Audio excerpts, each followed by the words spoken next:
Paulo s'est joint ici au peuple maltais et a allumé un petit feu.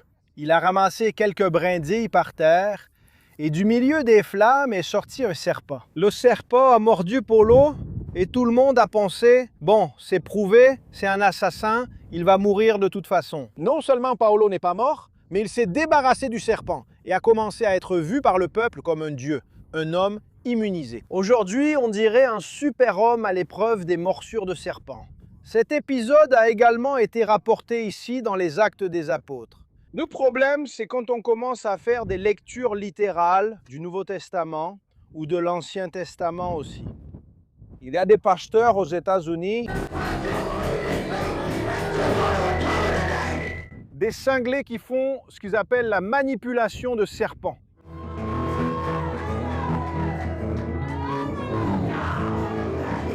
Certainement en référence à l'apôtre Paul ici.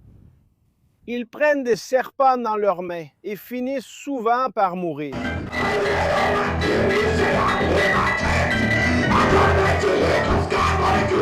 Il existe une version de l'évangile de Marc, parce que nous savons que les évangiles ont eu plusieurs versions, copies, traductions, modifications, qui incluent quelques versets qui ne figurent pas dans les versions officielles que nous avons aujourd'hui, qui disent qu'après sa mort, après la crucifixion, Jésus aurait enseigné aux apôtres qu'ils pouvaient manipuler des serpents et que personne ne mourrait. Saint Paul a-t-il entendu cela? Et savait-il manipuler les serpents? Est-ce que les pasteurs fous là-bas aux États-Unis parlent de Paul? Pensent-ils à Jésus?